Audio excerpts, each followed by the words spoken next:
नमस्कार, मैं आपका आज का एमएस वर्ड साथी शैलेश और आज मैं आपको बताऊंगा कि एमएस वर्ड में कमेंट्स कैसे डाले जाते हैं। तो सबसे पहले कमेंट्स के बारे में थोड़ा-सा जान लेते हैं कि कमेंट्स क्यों डालते हैं। तो बहुत बार ऐसा होता है कि अगर हम कोई डॉक्यूमेंट रिव्यू कर रहे हैं, किसी ने हमें भेजा है या हो सकता है कि हम ऐसे डॉक्यूमेंट पर काम कर रहे हैं जिस पे बहुत सारे लोग साथ में काम कर रहे हों।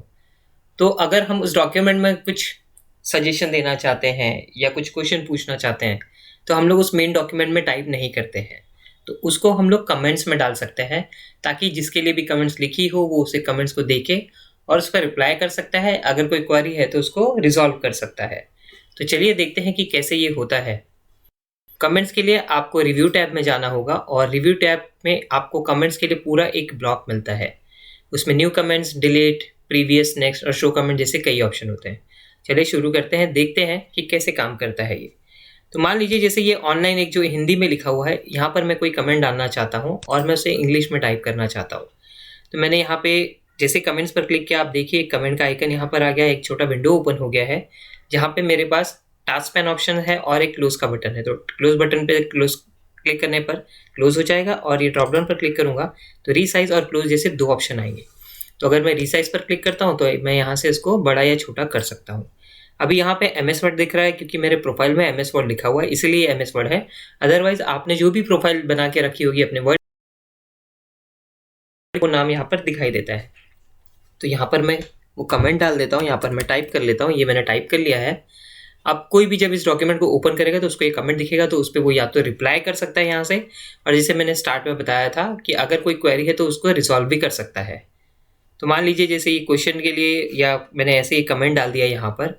अब दूसरे कमेंट की तरफ चलते हैं। अगला कमेंट मैं इस पर डाल देता हूँ। जैसे मैं इसको सिलेक्ट कर लिया मैंने यहाँ से और एक नया कमेंट में डाल देता हूँ। कमेंट डालने का दूसरा तरीका भी आपको बता देता हूँ। मैं इसको यहाँ से क्लोज करता हूँ। इस पर राइट क्लिक करके भी हम यहाँ पे कमेंट्स पर क्लिक कर सकते हैं।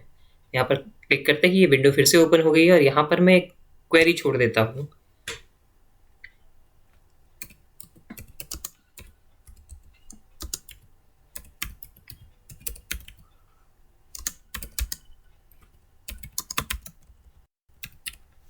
और ये मैंने क्वेरी डाल दी। तो अभी अगर कोई रिप्लाई करना चाहता है तो रिप्लाई भी कर सकता है और रिजॉल्व करना चाहता है तो रिजॉल्व भी कर सकता है। तो रिप्लाई पर जब क्लिक करेगा तो यहाँ पर देखिए एक और ऑप्शन यहाँ पर आ गया है।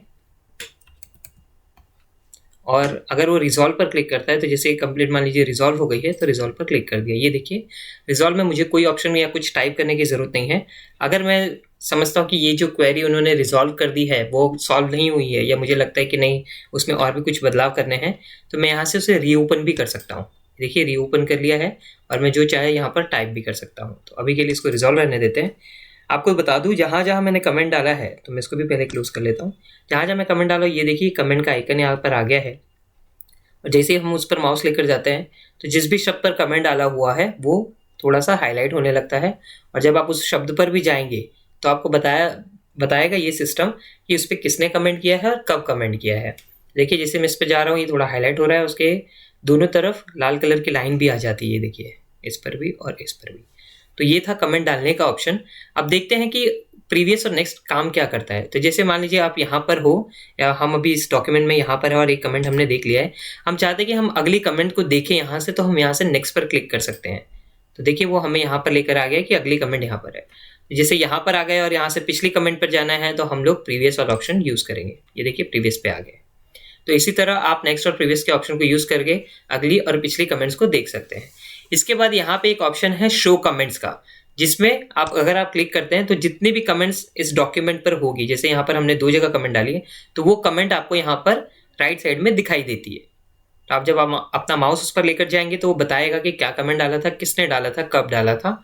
ये देखिए ये रिजॉल्व वाला जो है उसमें कुछ हाईलाइट नहीं हो रहा है, फिर बाद में हमने जो वापस से रिप्लाई या रीओपन किया था वहाँ पे कुछ ऐसे दिखाई दे रहा है।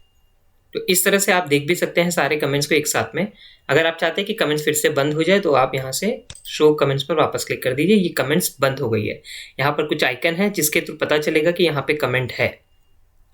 अब अगर आप कमेंट को डिलीट करना चाहते हैं तो ये डिलीट वाला ऑप्शन है। इसके ड्रॉप डाउन पर क्लिक करेंगे तो आपको 2 ऑप्शन हाईलाइट हो रहे हुए दिख रहे हैं।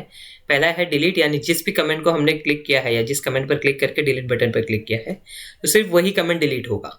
अगर आप चाहते हैं कि डॉक्यूमेंट में जितने भी कमेंट्स हैं वो सारे कमेंट्स हट जाए एक ही बार में, तो आप delete all comments in document वाले ऑप्शन पर क्लिक कर सकते हैं। तो अभी के लिए मैं इस पर क्लिक करता हूँ। ये देखिए ये कमेंट जो थी यहाँ पर डाली हुई हट गई है। अब इसके बाद ये दूसरी कमेंट है, इस पर आ गया हूँ। अब फिर से इसको डिलीट करना चाहता हूँ तो फिर से डिलीट कर सकता हूँ एक करके। मैं Ctrl+Z करता हूँ यहाँ पर और आपको बताता हूँ कि इन दोनों कमेंट को भी ऐसे ही डिलीट किया जा सकता है। ये डिलीट बटन पर गया और delete all comments in documents, इस पर क्लिक कर दिया। अब यहाँ से शो कमेंट पर क्लिक करता हूँ। देखिए कोई भी कमेंट दिखाई नहीं दे रही है क्योंकि कोई भी कमेंट अभी है ही नहीं। ठीक है, तो इस तरह से आप कमेंट डालना, डिलीट करना, प्रीवियस और नेक्स्ट कमेंट को देखना और सारी कमेंट्स को एक साथ में देखना समझ गए होंगे। मैं उम्मीद करता हूँ कि इसके बाद अगर कोई आपको पूछे कि कमेंट्स कैसे यूज़ की जाती है तो आप पूरी तरह से आत्मविश्वास से उनको बता सकते हैं। Thank you.